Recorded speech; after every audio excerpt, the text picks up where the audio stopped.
नमस्कार दोस्तों, स्वागत है आप सभी का आपके अपने YouTube channel ABR science classes के अंदर। तो जैसे कि दोस्तों हमने पिछले वीडियो में उभय विस्थापन अभिक्रिया क्या है इसकी बात अच्छी तरह से कर ली थी। और दोस्तों इस वीडियो के अंतर्गत हम लोग बात करने वाले हैं कि अवक्षेपण अभिक्रिया किसे कहते हैं, यानी कि दोस्तों अवक्षेपण अभिक्रिया क्या है, इस बात की जानकारी हम लोग इस वीडियो के अंतर्गत करने वाले हैं। दोस्तों वीडियो शुरू करने से पहले आपसे एक छोटे से रिक्वेस्ट थी कि यदि आप मेरे वीडियो पर पहली बार आए हैं तो वीडियो को पूरा देखिएगा, और यदि आपको ये वीडियो अच्छी लगती है तो वीडियो को लाइक कर दीजिएगा और चैनल को सब्सक्राइब करना ना तो भूलिएगा। तो चलिए दोस्तों बिना टाइम वेस्ट किए वीडियो को शुरू करते हैं। तो दोस्तों अवक्षेपण अभिक्रिया क्या है?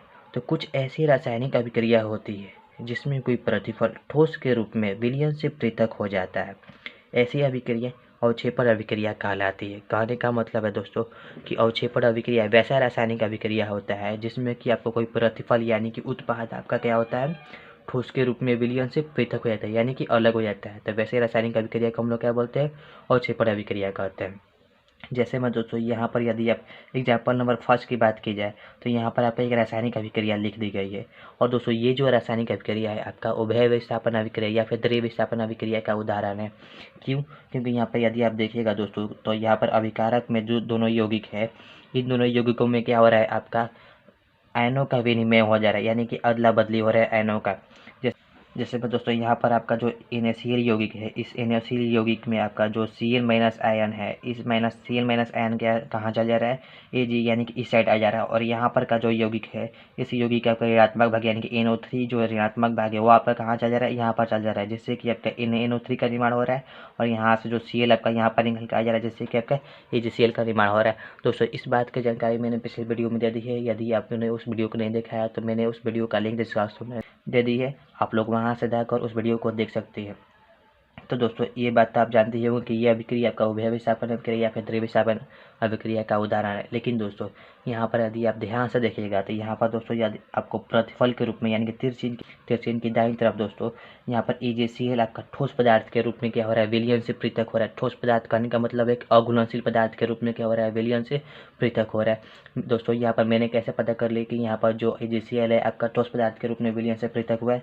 तो देखिए दोस्तों यदि किसी भी सूत्र के बगल में यदि तीर चिन्ह नीचे की ओर दिया रहता है तो इसका मतलब ये होता है कि वो जो आपका पदार्थ है वो पदार्थ आपका क्या है, ठोस पदार्थ के रूप में विलयन से पृथक हुआ है, यानी कि अलग हुआ है। तो दोस्तों यहाँ पर AgCl के बगल में तीर चिन्ह नीचे की ओर दिया है, इसका मतलब ये होगा कि AgCl आपका क्या है, ठोस पदार्थ के रूप में विलयन से पृथक हुए, यानी कि अघुलनशील पदार्थ के रूप में, अवक्षेप पदार्थ के रूप में क्या हुआ, विलयन से पृथक हुआ, यानी कि अलग हुआ है। तो दोस्तों यहाँ पर इस रासायनिक अभिक्रिया में आपका क्या आ रहा है, प्रतिफल के रूप में हमें कोई ठोस पदार्थ प्राप्त हो रहा है। इसलिए दोस्तों ये अभिक्रिया आपका उभय विस्थापन अभिक्रिया के साथ साथ क्या होता है, अवक्षेपण अभिक्रिया भी कहलाता है।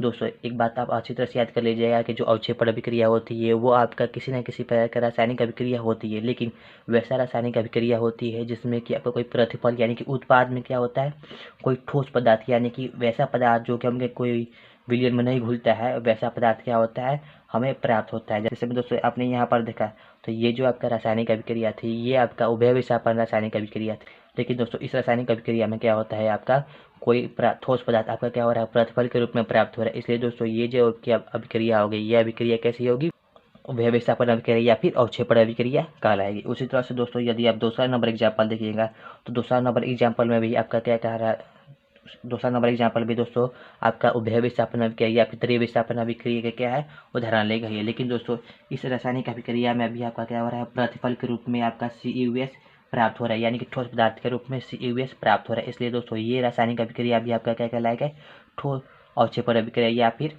उभय विस्थापन अभिक्रिया कहलाएगी। दोस्तों उभय विस्थापन अभिक्रिया इसलिए है क्योंकि यहाँ पर दोस्तों CuSO4 का जो ऋणात्मक भाग है, SO4 H2S का जो ऋणात्मक भाग है S, ये दोनों क्या कर रहे हैं, अपने में अदला बदली कर दे रहे हैं। इस 16 का S इधर चल जा रहा है और इस 16 का SO4 इधर आ जा रहा है, जिससे कि यहाँ पर CuS बन रहा है और H2SO4 बन रहा है। तो यहाँ पर दोस्तों दोनों यौगिकों में अपने आयनों का आदान प्रदान कर रहा है, इसलिए ये अभिक्रिया आपका उभय विस्थापन अभिक्रिया है। लेकिन दोस्तों यहाँ पर प्रतिफल के रूप में आपका क्या हो रहा है, CuS आपका ठोस पदार्थ के रूप में मिल रहा है, ठोस पदार्थ यानी कि अघुलनशील पदार्थ के रूप में मिल रहा है। इसलिए दोस्तों ये अभिक्रिया आपका उभय विस्थापन अभिक्रिया के साथ साथ अवक्षेपण अभिक्रिया भी कहलाएगी। लेकिन दोस्तों यदि आप तीसरा नंबर का बात की जाए तो तीसरा नंबर का जो अभिक्रिया है, ये अभिक्रिया केवल उभय विस्थापन अभिक्रिया का ही उदाहरण है, अवक्षेपण अभिक्रिया का उदाहरण नहीं है। क्यों? क्योंकि यहाँ पर यदि आप देखिएगा तो प्रतिफल के रूप में आपका कोई भी ठोस पदार्थ नहीं प्राप्त हो रहा है, क्योंकि दोस्तों यहाँ पर कोई भी सूत्र के बगल में तीर चिन्ह नीचे की ओर नहीं दिया गया, यहाँ पर तीर चिन्ह ऊपर दिया है। इसका मतलब ये हो गया कि आपका जो H2S है ये आपका क्या है, गैस है, और या उत्सर्जित गैस के रूप में उत्सर्जित गैस के रूप में क्या हो रहा है, बाहर निकल रहा है। तो दोस्तों यहाँ पर प्रतिफल के रूप में कोई भी अवक्षय पदार्थ का निर्माण नहीं हो रहा है, इसलिए दोस्तों यहाँ पर आपका जो अभिक्रिया होगी ये अभिक्रिया आपका केवल उभय विस्थापन अभिक्रिया या फिर द्वि विस्थापन अभिक्रिया का उदाहरण होगा, लेकिन अवक्षेपण अभिक्रिया का उदाहरण नहीं होगा। दोस्तों आपको समझ में आ गया होगा कि अवक्षेपण अभिक्रिया क्या होता है। तो अवक्षेपण अभिक्रिया वैसा रासायनिक अभिक्रिया होता है जिसमें कि आपका कोई प्रतिफल क्या होता है, ठोस के रूप में यानी कि अवक्षेप पदार्थ के रूप में क्या होता है, विलय से पृथक होता है। तो वैसे रासायनिक अभिक्रिया का हम लोग क्या बोलते हैं, अवक्षेपण अभिक्रिया कहते हैं। जैसे मैं दोस्तों आपने ये दोनों एग्जाम्पल को देखा यहाँ पर दोनों एग्जाम्पल आपका उभय विस्थापन अभिक्रिया का उदाहरण था, लेकिन दोस्तों यहाँ पर आपका क्या हो रहा है, अवक्षेप पदार्थ बनने के कारण ये अभिक्रिया आपका क्या कहलाने लग रही है, अवक्षेपण अभिक्रिया कहलाने लगी है। दोस्तों यदि आपको ये वीडियो अच्छी लगी होगी तो वीडियो को लाइक कर दीजिएगा, चैनल को सब्सक्राइब कर दीजिएगा, और हो सके तो वीडियो को शेयर कर दीजिएगा। तो दोस्तों मिलते हैं एक नई वीडियो के अंदर नए टॉपिक के साथ।